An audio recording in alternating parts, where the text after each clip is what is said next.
Hello বন্ধুরা, কেমন আছো তোমরা? আশা করি খুব ভালো আছো।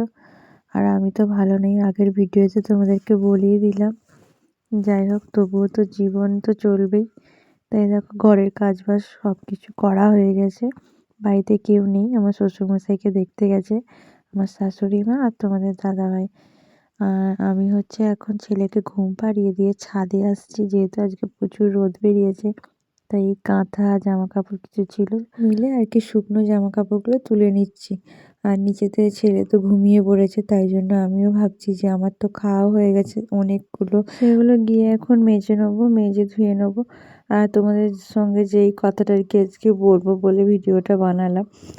আমার শ্বশুরমশাই তো অপারেশন হয়ে গেছে, আর অপারেশন সাকসেসফুল হয়েছে।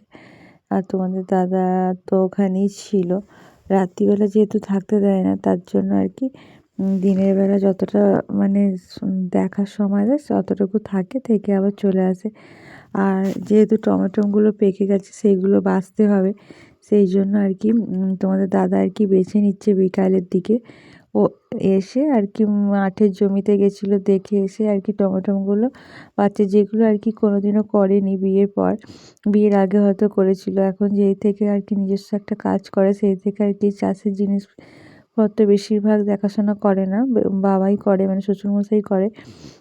যেহেতু এখন শরীরটা খারাপ, তার জন্যই তোমাদের দাদাভাই দেখো পাকা টমেটোগুলো আলাদা করে রাখছে, যেগুলো বাজারে বিক্রি করার জন্য।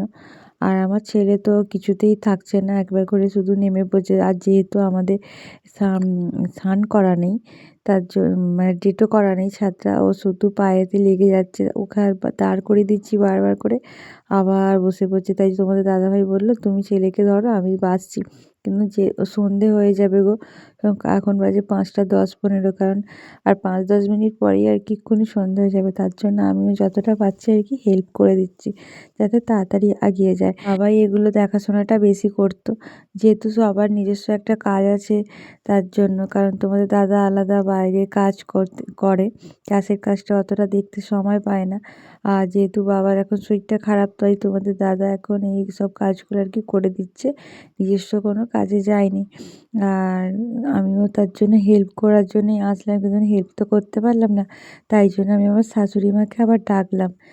দেখো, ছেলে বারবার শুধু নিচে নেমে যাচ্ছে, যা হোক ওকে কিছুক্ষণ ধরে বস করিয়ে দিচ্ছি, তারপরে আমিও মানে কাজটা এগিয়ে দেওয়ার চেষ্টা করছি। যাই হোক, দেখো আমার শাশুড়ি মা ওপরে চলেও এলো।